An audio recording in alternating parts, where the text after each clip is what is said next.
we never get to talk sports on Stranded Panda shows. Sometimes we'll get into sports talk on Multiverse News, and everybody will look at us like we have three heads, and we just never get to go there. So given the opportunity to talk sports, I want to talk about a show that I've been watching, which is HBO's Hard Knocks, but it's HBO's Hard Knocks off season with the New York Giants. And I love Hard Knocks. I don't know if you guys watch Hard Knocks when it comes out every year, but I think it's like really fascinating. And HBO's really expanded it. Normally it's a training camp thing. Like you watch Hard Knocks, they pick a team, you do training camp, you get all these storylines, you watch the rookies get their hearts broken and get cut and make the team sometimes. I mean, it's great. Like, it's great TV. But then they've expanded to like in-season Hard Knocks. So you get like a look at a team as they move through the season. And it's really fascinating stuff. Like, it's behind the scenes and everything. But now we're getting this new run of HBO's Hard Knocks called Hard Knocks Off Season with the New York Giants. You basically see no players. It's all front office. It's all math. It's all free agents. It's all this type of stuff, the draft and all of that, which sounds boring, but I have found it like immensely fascinating because it's like you're seeing stuff that you talk about, but like to see it in real life and how it's done, I think is so interesting. So have you all watched any of this, or am I alone in seeing this so far? So my relationship with Hard Knocks, I started watching it the last few years, and for some reason I get really caught up in watching every week when they're doing the preseason stuff, but then I fall off when it comes to like the in-season stuff. I don't know if it's because I'm consuming like so much Commanders content or trying to keep up with like the league or, being on this show, that I just forget about Hard Knocks because there's so much to keep up with. But I do enjoy the highlights of it. And as for the off-season stuff, like I haven't actually sat down and taken the time to watch it. But because it's our division rivals, I've been like paying attention to the highlights that they've been posting every week. And me just hoping that organization is as much of a shit show as we give them credit for. But the content that they've been putting out has been so fascinating, like the call with Saquon and them, how badly they wanted Jaden Daniels. Now we can just like dangle it in front of them for the next few years. So it really has. I didn't think I'd be this impressed with how much the offseason stuff would be. What's so weird is like you see these relationships that you just can really peel back the layers of it. And the most interesting relationship to me is the GM, Joe Sheen, and the owner of the Giants. And like, because you can tell that it's like weird, like it's not that they don't get along, but it's that their views are mismatched. Like the GM wants to build a team under the salary cap that can compete and not get bloated salaries and draft good players and figure out what to do with Daniel Jones and like all that stuff, right? But the owner is thinking about like the value of the team. We're in New York. The media is like criticizing us all the time. We won Super Bowls, but we haven't won any lately. Like that's what he's thinking about. And he'll just randomly like stroll into his office, and you can tell the tension is like through the roof. Like it's weird. Like he'll walk into his office and be like, "So what's the deal with Saquon? Like. What's going on with Saquon?" And he's like, "Well, I mean, listen, he wants to be like here, and like we kind of need him here." And he's like, "Oh, well, he's our best player, so I was just wondering." Okay. And then he'll walk out, and it's like weird. And then he'll come back and he'll be like, "So anything about Saquon? I mean, he's our most popular player. I mean, I want him in the Ring of Honor."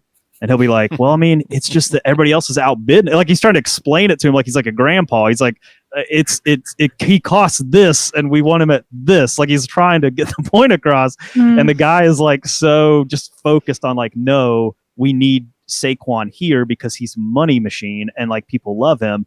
And he comes in and says what I think has been the soundbite of the season. He says, if he goes to the Eagles, I won't be able to sleep at night. And we know he did go to the Eagles. So it's like, it's just like this really, it's so interesting to see because it's so relationship based, but it's also so based in like numbers and data and conversations. And I've found it so fascinating because it's this other side of the NFL. What was the awkward line of like, you promise you're going to come back around to us? He was like, what? He's like, yeah. He told Saquon, he's gonna give us a chance. I'm just like, what the fuck? Are you begging right now? That sucks. Like it sucks to be put in that position by the person over you. Ugh, yuck. It feels like nothing. Feels like pressure and stress getting to watch that. I'm like Zoo. I've seen a lot of the highlights. I haven't gotten to watch the full thing, but I am looking forward to watching it in full and catching up. Just because, one, as a Commanders fan, it feels like a keeping your enemies closer type of situation, and getting to watch that shit show go out. Like I love the clip with Jaden Daniels and trying to, get one over on him, and Jaden Daniels is good by it, and now you can just hope that he's just torching them for 20 years. But it's also like, this feels like a treasure trove of a show, because the way that this is looking, which, I mean, from highlights doesn't seem particularly great on the GM, Joe Shine, but, like, this kind of access is unprecedented. Like you said, this is all the stuff that's kind of like shrouded over. Like, we just kind of have a vague idea of how it goes, but now we're seeing the full thing. And it, to me, has not come off as looking great on the organization and on that front office in terms of how things have been handled. I mean, the loss of Saquon to Philly, now that we know it was about like I think $1 million in value. Oh, it was tight. Yeah. It was a very tight window that they lost him on. And I mean, for a running back, ultimately, you can maybe make it up, but it all depends on how this season goes. And we know that there's pressure on the Giants organization.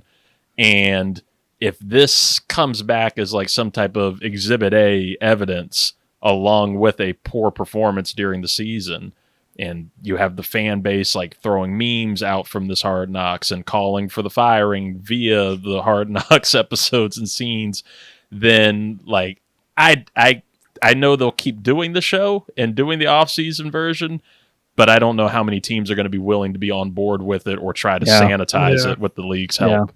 Did they say what they offered to the Commanders to move up to number 2 in the draft? No. So the draft episode is coming next week, and you'll get that look. But yeah, there's been like the scouting, and there's been an episode with the combine and stuff like that. But they have not done the draft episode yet. This past week was really focused on free agency, and they talked about the Brian Burns trade a lot and like how that went down.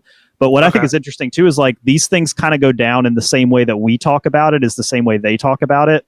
So like they're literally at like a bowl game, and the GM of the Panthers and the GM of the Giants are there, and they're friends. And he's just like, "You want to give us a 1 for Brian Burns?" And he's like, "I don't know, maybe not a 1, but I mean, we'll talk."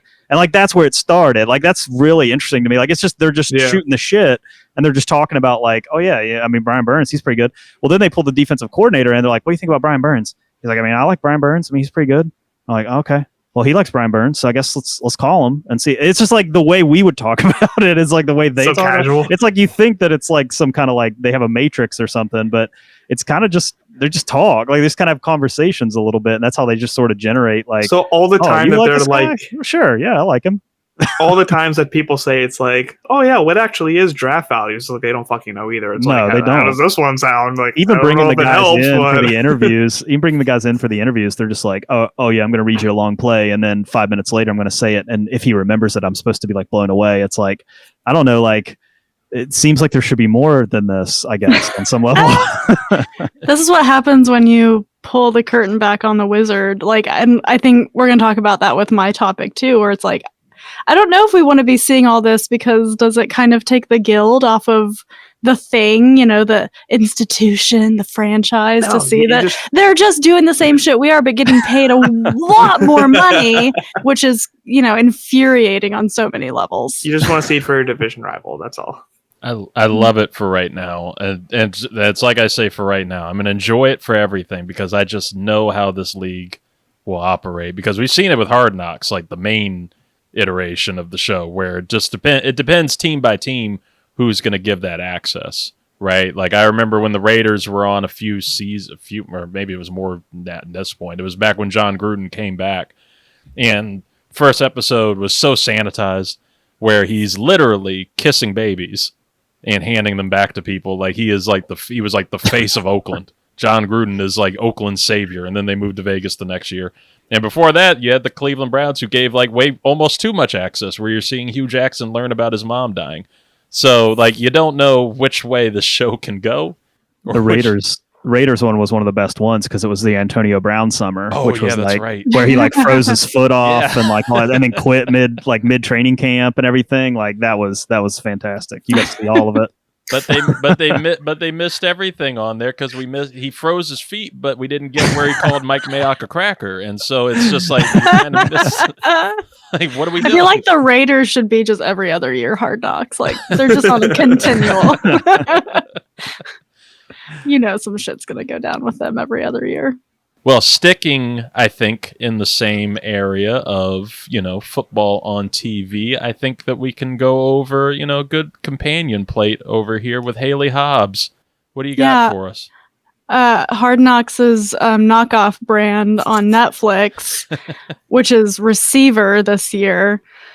Okay, maybe it's a sleeper cell agent that's making us not like these football players because we're seeing too much of them and too into their routines, which I don't want to know about all of this, you guys. I'm not interested.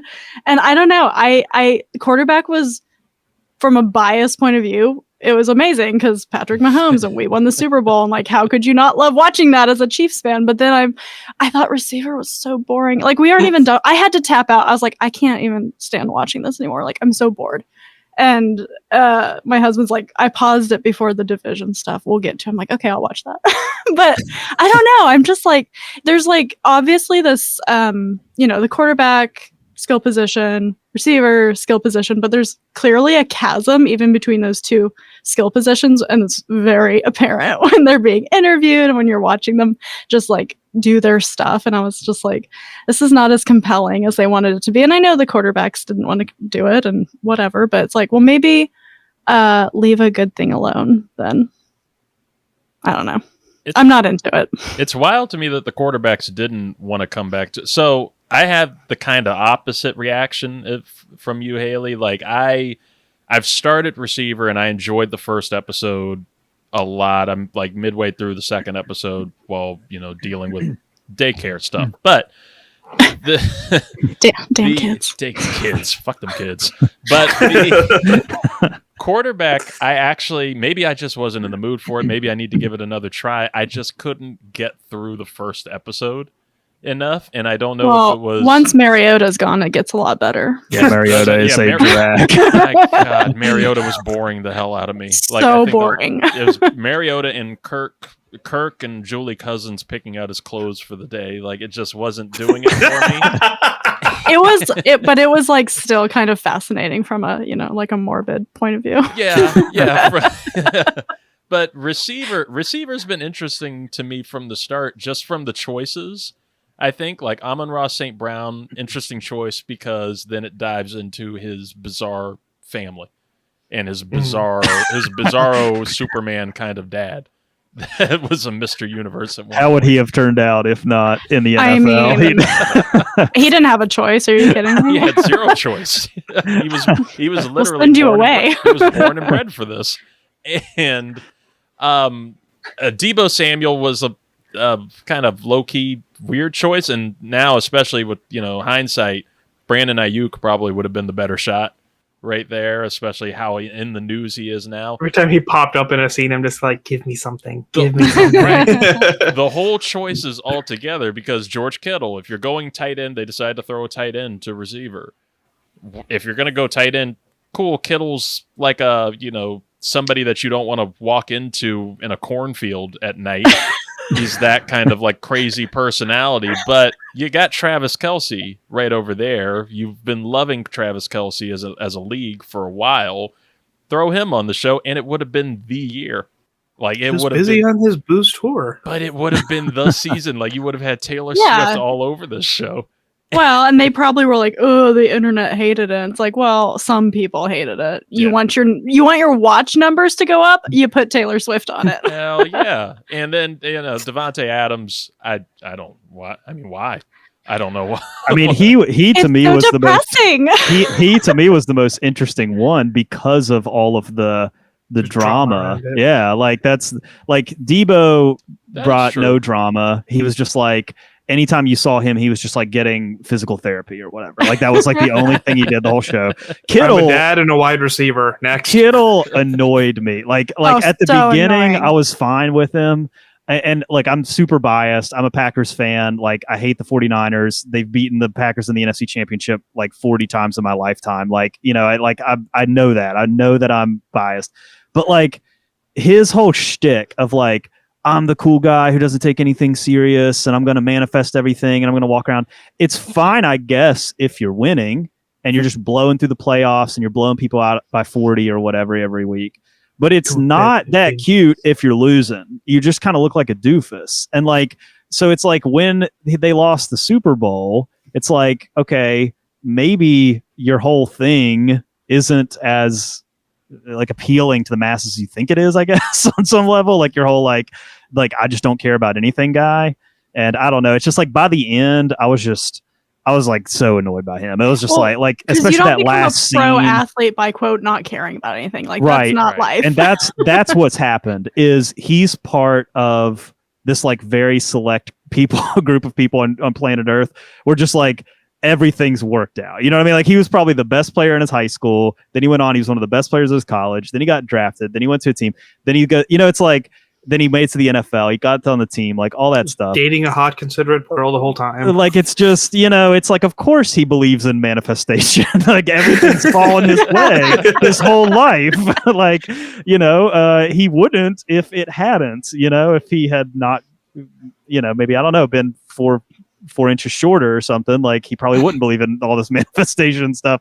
So I don't know, like that it got on my nerves after a while. I thought this thing was two episodes too long. Like you could have, they should have cut somebody. They should have cut a 49er just to like cut it down a little bit.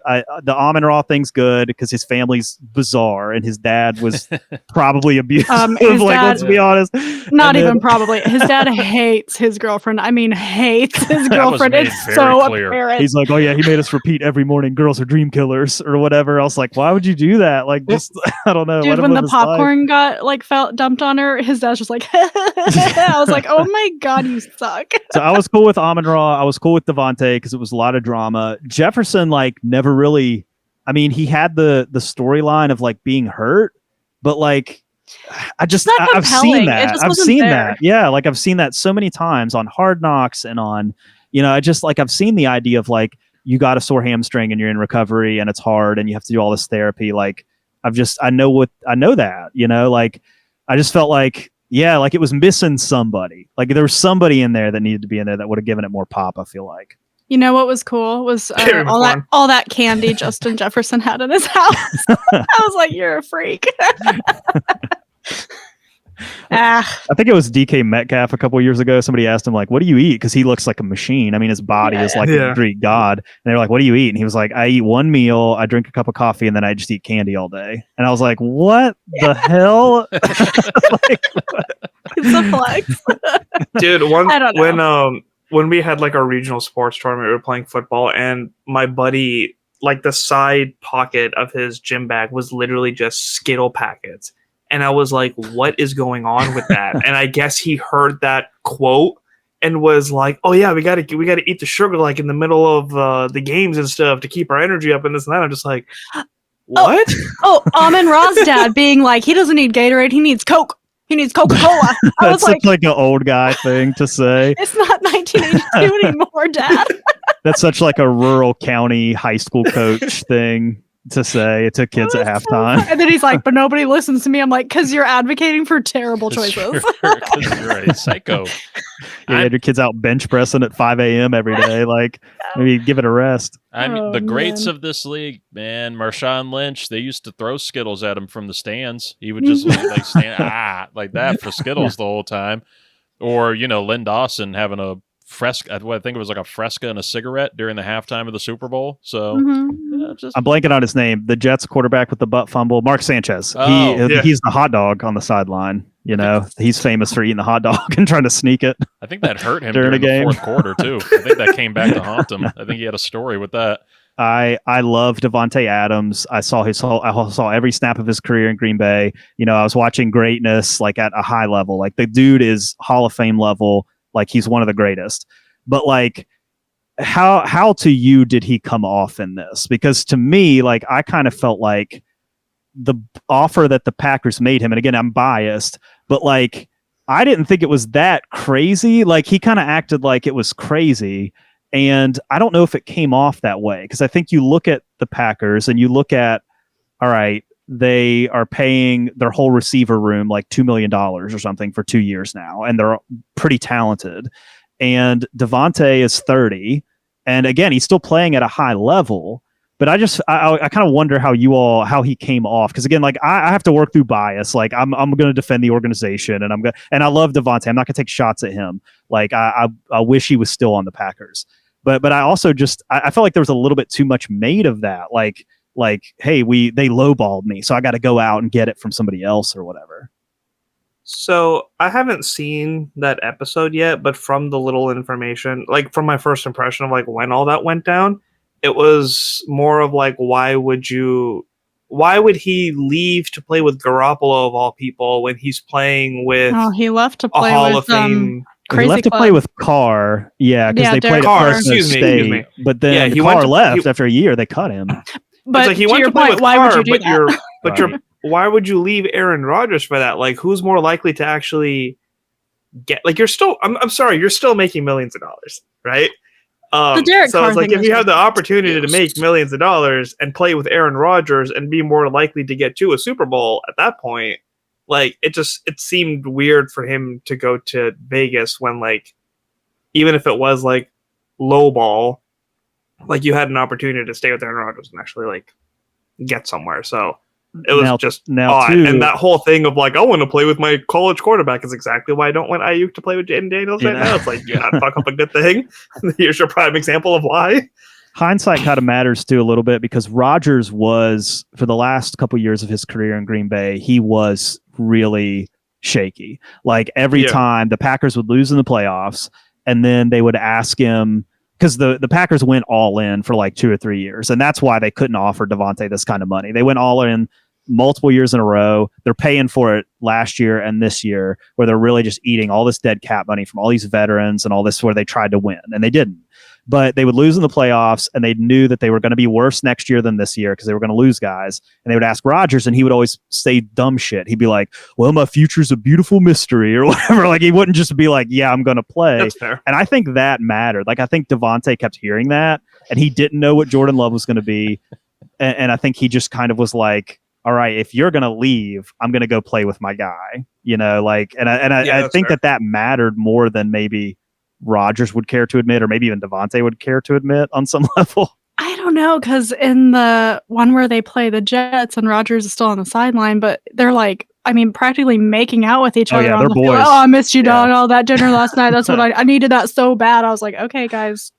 It's because he saw the other side. Well, yeah, because he's like, this is fucking sucked, right? Like, I don't know. He was chasing $1, and maybe it was just $1, but I think the Derek Carr thing is mostly an excuse, because that didn't work out. And who's willingly like, yes, I'm going to go play for Derek Carr? Like, yeah. And it boosted Carr's confidence for like a second, I guess. I think I always looked at it as kind of a combination of the two, right? Like he was going for the dollar, he wanted the money. I think that he figured if he's going to go ahead and get this money, let me just get out of Green Bay. Let me go someplace like Vegas. Like I'm going to go to Vegas and play there and be the star of that city. But I think that there was a little ulterior. Maybe I'm giving Davante too much credit here. But Aaron Rodgers was kind of teetering on this edge of like, I'm going to retire or request a trade, or I don't know if I'll be in Green Bay next year for a couple of years. And could have been this thought process of like, let me go to another conference, go to the Raiders, this big bright city that wants a star at quarterback. Maybe I'll make Derek Carr, my homie from ASU, better. Or Fresno State, wherever we had him at, will make him better. But if he don't, my boy could be trade bait for my new boy, for Aaron Rodgers. Let's go, you can bring Rodgers over here to Vegas. I'll meet you over here. Because we did have the trade rumors of, just last year of him possibly going to the Jets and reuniting with his buddy. Well, that's already started again. Yeah, they're already asking him about that right now. Yeah. It's a natural connection. On the same team would be awesome. Rodgers has always tried to dominate the front office. Rodgers has, I love the guy. Obviously, it's hard for me to say too many bad things about him for what he did for the team that I love. But like he has the like the problem that people say about LeBron or whatever, right? Where it's like he tries to run the front office, like tries to get the guys he wants in, and they get him in on big contracts. I mean, that is evident by what happened with the Jets last season, where they brought in Lazard and Cobb and Billy Turner and all these guys from the Packers and gave them these huge deals, and they weren't good. Like, they were all old, which is what the Packers, why they let them go, you know? And so we'll see how much control Rodgers has. I mean, Hackett's still there, who the New York hates, but he's still there because he's Rodgers' guy. And, you know, I mean, I bet Rodgers is putting in some words and saying, get my boy, like, you want to win a Super Bowl? Like, go cough up whatever it costs. First round pick, second round pick, whatever. I don't know what the going rate is for Devontae Adams, but cough it up and get him over here if you want to win. And I guarantee that's happening behind the scenes. I think they eased it up a little bit on Rodgers too, because now you got Randall Cobb didn't get that safety net job back with the Jets. He's now with the SEC network, and 65-year-old Mercedes Lewis finally isn't getting playing time on the Packers or the Jets without Rodgers' help. I just loved all the Rodgers impressions. It was very good. We've got easily already some top 5 award nominations when those come up in a couple weeks. My future is a beautiful mystery. That's wonderful. You eat the fog you walk through. It's like I was in the darkness and I saw a vision, and I'm not sure if it included football. It's like stuff like that. And you're just like, just say if you're playing, like, just stop it. Unhinged. So unhinged. He's already clashing this year with the coach. Like, I saw that on the news when I was at the gym today. Like, they're going at it, so another bumpy. I need like the the deep thoughts with Aaron Rodgers quotes. We got Super Bowl or burn the city down in New York. I mean, it is. I am here for it. It's straight up. Oh my gosh! I have one more Hard Knocks question before we move on. I've got a Netflix question too. So Zoo, go ahead. Okay, what did you two think about the in-season series being a whole division this time? I don't like the idea of spreading Hard Knocks out that much because it really dilutes it in my mind. Like, what makes Hard Knocks compelling is not like the access, yes, but it's the people. Like, that's what makes it compelling. Like, when you're watching Hard Knocks training camp, that's why people always put that as like their top one, like, because it's not really the stars. Like, when you watch in season, it's the stars, like, because it's the team, it's the 53. But when you're watching it in the training camp, you're seeing all these guys who are rookies, and they're not going to win a position, but they're still trying, and you're getting all their backstory, and that's what people tune in for. So, like, the more of that, like, you give me like 5 or 6 really like deep character studies on some guys, I'm going to be for that all day, past the access, past the really like spread out type thing. So I'm really just, I don't know. To me, I still think Hard Knocks, it's really hard for them to miss. Like, I think they just have a great production team, and they have so much access. They can pick and choose stuff, but still, like, I like the idea of like really getting deep with like one group of people, because you see a lot more, I think, in my opinion. Like, I still remember the Hard Knocks we had with Bill O'Brien when he was the coach of the Texans. Like, that was my favorite Hard Knocks, like, because it got so into like his family, and he's like raises this like disabled son and like all this type of stuff, and you really saw that and like its effect on his coaching and everything. And I just feel like you're going to lose some of that a little bit the more you spread yourself out. You know what I mean? Well, yeah, if the point is to care about them, then I can only care about one team's focus at a time. That's the thing the Netflix doc is missing. I'm like, I don't care about these. You're trying to make me care, and I don't. I just don't. That's what I feel like is going to happen with this in-season version, and it's going to be like it's going to hit. It's not going to hit the things that I want it to. Like, they're going to have cameras on the Browns. Let's are we going to dive into the Deshaun Watson stuff? No, we're not. That won't get touched whatsoever. But it's just like, at least something won't. Thankfully, yes. But I think Hard Knocks did this a few years ago. I think it was the COVID season with the Chargers and the Rams, and they wanted to focus on both LA teams. And I remember that. I couldn't bring myself to care about either. Really? No, it wasn't as good. Yeah. Or like I would want a little more on the Chargers, and then that episode's a little more about the Rams, and it's kind of frustrating. So I'm curious how it's going to go. I am really looking forward to the training camp version with the Chicago Bears. Yeah. And, seeing how Caleb Williams is interacting with that team. I did wonder if you all, because since we brought up all the football shows, have you all watched the only other one that we didn't mention on Netflix, which is the Dallas Cowboys Cheerleaders? No, it is in the queue. I'm gonna watch it. I just haven't yet. Why do you have such a shit-eating grin on your face, Jay? Because I keep seeing stuff about it, and I'm like, no way. Oh, I gotta watch this. You have George Kittle's shirt on underneath. It's a shockingly fascinating show. Like I remember like the other version they used to have on country music television. They used to have it on CMT, and my parents would watch it, and I'd see a little bit of it. But this one is like so in depth. And it's my only suggestion to Netflix, which is they got the people behind Last Chance U to do this Dallas Cowboys Cheerleaders show. So things get a little more in-depth. It's a little tighter. You really feel connected with the people. I'd love to see an NFL show that's tackled by that same crew and really getting into it. Even if it was like when quarterback was talking about what quarterbacks they're going to do for the next year, I was like, you know what? If nobody wants to do it, screw the stars. Get the backups. Let's follow the season, and the stress of a backup quarterback or a third stringer trying to fight. That's so much more interesting. For real, yeah. Than like, I run, I catch the ball. I run, I catch the ball. I'm a diva. I'm a star. Okay. Also, the editing on receiver sucks. Yes. It sucks. Yeah, it wasn't great. If I notice it, it's noticeably bad. Also, like, the football shows always try to do this thing where they like try to impress me by showing me the players reciting the plays.